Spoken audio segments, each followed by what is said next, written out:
Hi guys, my name's Mia and welcome to another Mia Watches Movies review. Today I'm going to be reviewing a Stephen King adaptation, which is the 1990 film Misery. This one is directed by Rob Reiner, who also directed When Harry Met Sally, which is one of my most favourite romance movies. This film follows the story of a famous author called Paul Sheldon, who was in a serious car accident while travelling in a snowstorm. He gets saved by a local lady who claims to be his biggest fan and was apparently following him that day. Oh, Misery's alive! Misery's alive! Oh. This lady, named Annie, takes him back to her house where she nurses him and keeps him hostage, forcing him to write more books in his Misery sequel. So this lady ends up to be nutty as a fruitcake. She ends up being very possessive and doesn't want him to leave. Basically, if 2020 was a person, she'd be it. Now don't be afraid. So I instantly recognised the actor James Caan as Paul Sheldon in this film, just because of my favourite Christmas movie. Kathy Bates, who played the role of Annie, won an Academy Award for her performance in this film, which is number one, kind of unknown in horror to win Academy Awards, and number two, the only Stephen King film to win an Academy Award, which is pretty impressive. Oh, Paul.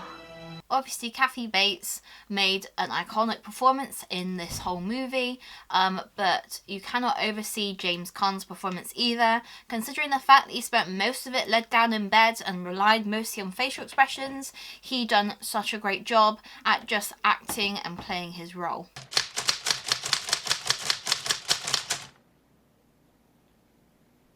One of the many things that this film does well is the suspense.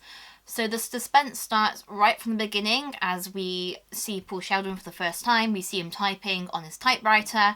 We see a close-up shot of cigarettes, a champagne bottle, and obviously him typing. That suspense is carried on throughout the film, and there are literally times where I felt that I was holding my breath. Throughout the film, you watch the suspense and the tension build. There are some very violent scenes that if you are a horror fan, you will not be disappointed with, and those tensions just work so well with those scenes. From a viewer's perspective, if you've never watched a movie before, you watch a certain scene and you honestly hold your breath thinking you don't know how this is going to end, and it absolutely grips you. So there are parts in the film that break up the seriousness and have sarcastic style humour. One of my favourite parts is when you see Paul behind the window in Annie's house and he looks so miserable, so done with life, and there is Annie that's kind of like wandering around outside in the snow, and she goes to wave at Paul. Paul puts his middle finger up and she calls him a kidder and just brushes it off, and it's actually kind of funny, that little bit of sarcasm. There are also characters such as the sheriff and his wife who are trying to find Paul as he has been missing for a very long time now.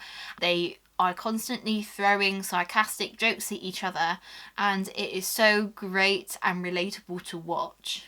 So this film is mainly taking place in one room with two actors.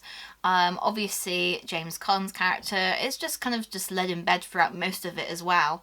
It's the most simplest things that work the best in this film. I think the most scariest thing about this film is the fact that this can actually happen in real life. Unlike other Stephen King adaptations, this one is totally stripped from the fantasy side and it is all real life. The whole film plays on the idea of being trapped, and it's a message that Stephen King wanted to give to the wider audience.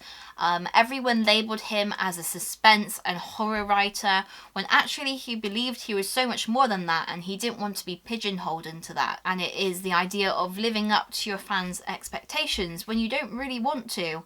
The same thing is happening with the character Paul in this film. He needs to live up to Annie's expectations and write books that she will like in order for her to stay happy and not actually murder him as well. When Paul's books do not live up to Annie's expectations, she kind of goes absolutely crazy and starts to threaten him as well. This isn't fair! He didn't get out of the cock-a-doodle car!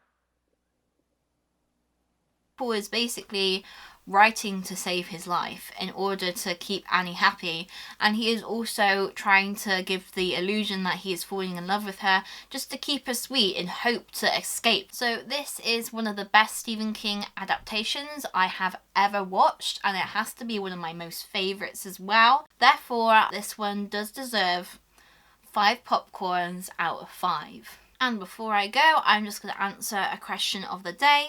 This one comes from the Instagram account Ian Blu-ray, and the question is, what made you fall in love with movies and how much has it impacted your life? So I fell in love with movies because I used to watch them with my dad quite a lot from a very young age, and it was kind of like our bonding time. So watching movies kind of reminds me of him and makes me feel closer to him.